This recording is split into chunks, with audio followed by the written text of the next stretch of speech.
जय हिंद दोस्तों, आलम trading tips में आप सभी का स्वागत है। दोस्तों आज हम जिस ETF के बारे में बात करने वाले हैं, भारत का जाने माने कंपनी SBI ने पिछले कुछ दिनों में अच्छा खासा रिटर्न दिया है।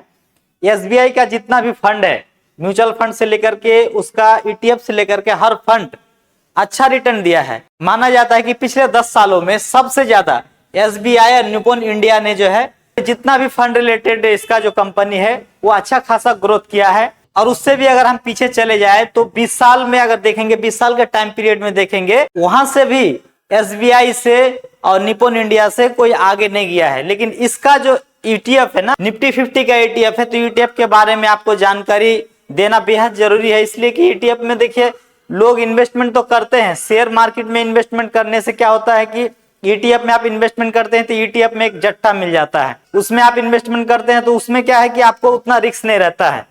तो वो भी अगर आपका SBI के ETF हो तो उसका ट्रस्ट लेवल और ज्यादा बढ़ जाता है। तो आज चलिए इस ETF को हम लोग थोड़ा सा समझते हैं और इसका चार्ट पैटर्न क्या है, सारे चीजों को हम लोग एक एक करके देखते हैं। तो यहाँ पे आप देख सकते हैं इस ETF का नाम की अगर बात करें तो SBI निफ्टी 50 ETF। इसका कोड की अगर बात करें तो यहाँ पे आप देख सकते हैं SETFNIF50 अगर डालिएगा ना तो ये किसी ब्रोकर का भी डैशबोर्ड में आपको ये मिलते हुए नजर आएगा। ये क्या होता है कि ETF को खोजने का एक कोड होता है। किसी को भी अगर ETF आप हो सकता है कि ये SBI निफ्टी 50 का निफ्टी 150 भी हो सकता है, स्मॉल कैप भी हो सकता है, अलग अलग है ना। तो एग्जैक्ट अगर आप इस ETF को खोजना चाहते हैं उसके लिए आपको ये वाला कोड डालना पड़ेगा।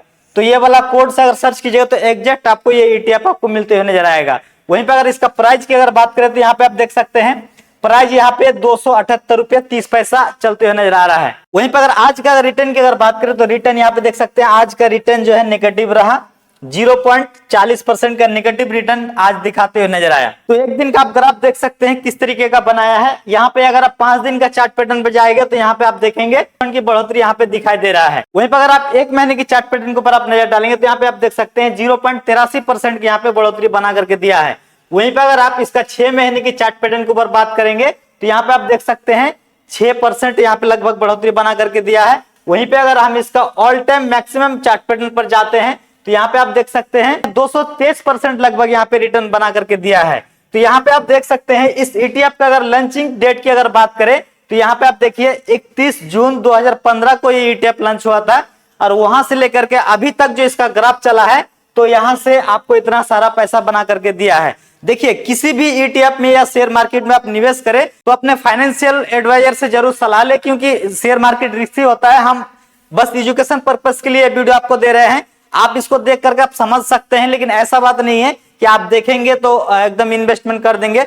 लेकिन एक चीज होता क्या है कि आप अगर नए नए मार्केट में आए हैं तो आपको ETF में इन्वेस्टमेंट करना है तो आपको ज्यादा कुछ छेड़छाड़ नहीं करना है। ETF में इन्वेस्टमेंट कर देंगे, लॉन्ग टाइम में आपका अच्छा खासा पैसा बन जाता है ना। तो ये तो हो गई इसका चार्ट पैटर्न की बात। आप देखिए इस ETF ने लगभग 50 कंपनी को ट्रेड बना करके रखा है। आप अगर इसमें 273 रुपया 278 रुपया अगर आप लगाते हैं तो उसमें क्या होता है कि आपका जितना भी सारा कंपनी है, निफ्टी 50 का जितना भी सारा कंपनी है, आपका ये जो पैसा है उतना सारा कंपनी में 50 कंपनी में डिवाइड हो जाता है। अब उसको हम लोग जानेंगे, समझेंगे कि कौन कौन कंपनी में ये इन्वेस्ट करता है और कौन कौन कंपनी ये होल्ड करके रखा है, उसका भी थोड़ा सा हम लोग लिस्ट को देख लेते हैं। अब देखिए जिस ETF का परफॉर्मेंस को हम लोग थोड़ा सा समझ लेते हैं। कोई भी ETF में आप इन्वेस्टमेंट करते हैं ना, ये जो सारा चीज है ना आपको देखना जरूरी है, क्योंकि यही है डाटा जो आपको जानकारी रख करके आपका ETF को प्रोटेक्ट करेगा। आप जो ETF में इन्वेस्टमेंट करते हैं उस ETF में आप नजर बना करके रख सकते हैं। ये डाटा जो है ना 3 महीने में चेंज होते रहता है। तो वर्तमान में जो डाटा है ना ये 3 महीने के अंदर का डाटा है।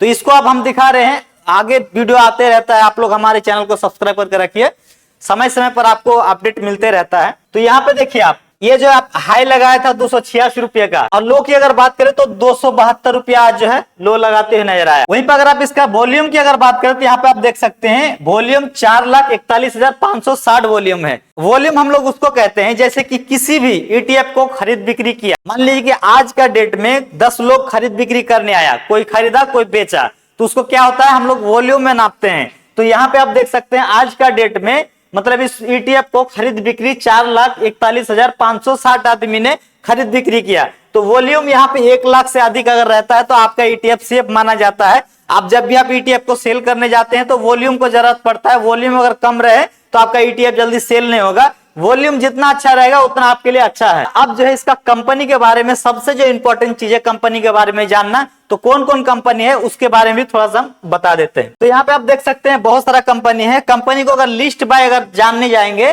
तो बहुत सारा कंपनी ऐसा है जो आपको नाम लेते लेते वीडियो बहुत लंबा हो जाएगा, लेकिन आपको मैं शॉर्ट में यहाँ पे दिखा रहा हूं, आप समझ जाइए। जो जो कंपनी का नाम मुझे मालूम है यहाँ पे आपको दिखा रहे हैं। देखिए जैसे कि Eicher motor, Bajaj finance, Bajaj Finserv, Reliance industry, tech Mahindra, HDFC bank, Jio financial service, Axis bank, Bajaj auto, Shriram finance, इतना सारा कंपनी को ये जो है यहाँ पे होल्ड करके रखा है। ये सब कंपनी क्या है, ये सब कंपनी जो है अभी का समय में ये इसमें प्रॉफिट में चल रहा है। देखिए ये जो फंड मैनेजर बैठा है ना, ऐसा बात नहीं है कि इसका फंड मैनेजर बहुत दिग्गज है तो शेयर मार्केट में इसको लॉस नहीं हो सकता, ऐसा बात नहीं है। इसको भी कभी कभी लॉस होता है। अब जो लॉस होता है ना तो वो क्या करता है, लूजर वाला कंपनी में आ जाता है। लूजर वाला कंपनी अगर आप देखेंगे तो यहाँ पे आप देख सकते हैं इतना सारा कंपनी में ये पैसा डाला है लेकिन इसका जो है लॉस होते हुए नजर आ रहा है। तो इतना दिग्गज मैनेजर बैठाए हुए हैं फिर भी जो है ये सब जो है इतना सारा कंपनी में लॉस लेके बैठा हुआ है। देखिए मैं ये नहीं कह रहा हूं कि इसका हमेशा लॉस होते रहता है। आप पैसा उसको देते हैं 50 कंपनी में लगाने के लिए, वो अपने हिसाब से मैनेज करते रहता है। कभी कोई कंपनी में लॉस होता है, कभी कोई कंपनी में फायदा होता है तो उसको निकालता है, बेचता है। ये आपका काम नहीं है। आपका काम क्या है, ईटीएफ को ट्रैक करना। जो ईटीएफ आप खरीद रहे हैं उसमें आप जो है इंटरेस्ट रखिए। इतना सारा कंपनी में इंटरेस्ट नहीं रखना है, बस आपको जानना है कि ये जो कंपनी खरीद रहा है वो कौन कौन कंपनी है, कौन अच्छा कंपनी है या खराब कंपनी है। कोई कोई ईटीएफ में ऐसा फंड बना देता है कि आपको दिखा देता कुछ और है और यहाँ पे कंपनी को जो है खरीदने लगता है कुछ और है। तो कंपनी का लिस्ट बाय लिस्ट आपको देखना चाहिए, फंड ने किस समय में क्या चेंजिंग किया है, कौन कंपनी लॉस में चल रहा है। ज्यादातर कंपनी अगर लॉस में चले तो वहां से आपको एग्जिट होना जरूरी होता है। यही सब चीजों के ऊपर नजर गड़ाए रखना होता है ईटीएफ में। तो दोस्तों ये थे एसबीआई ईटीएफ के बारे में कुछ जानकारी, इन्फॉर्मेशन। अगर इस वीडियो से आपको कुछ सीखने को मिला है और वीडियो अगर अच्छा लगा हो तो अगर आप चाहते हैं कि आपके मोबाइल पर समय समय पर इसी तरह का इन्फॉर्मेशन वीडियो पहुंचते रहे तो अपने मोबाइल का सब्सक्राइब बटन को दबा करके बेल आइकन को हिट कर लीजिएगा ताकि आने वाला समय में आप कोई भी इन्फॉर्मेशन मिस ना करें। तो आज का वीडियो में यहीं तक था। वीडियो अगर अच्छा लगा तो वीडियो को लाइक करके चैनल को सब्सक्राइब कर दीजिएगा। फिर मैं मिलता हूं कोई नए वीडियो के साथ, तब तक के लिए जय हिंद, जय भारत।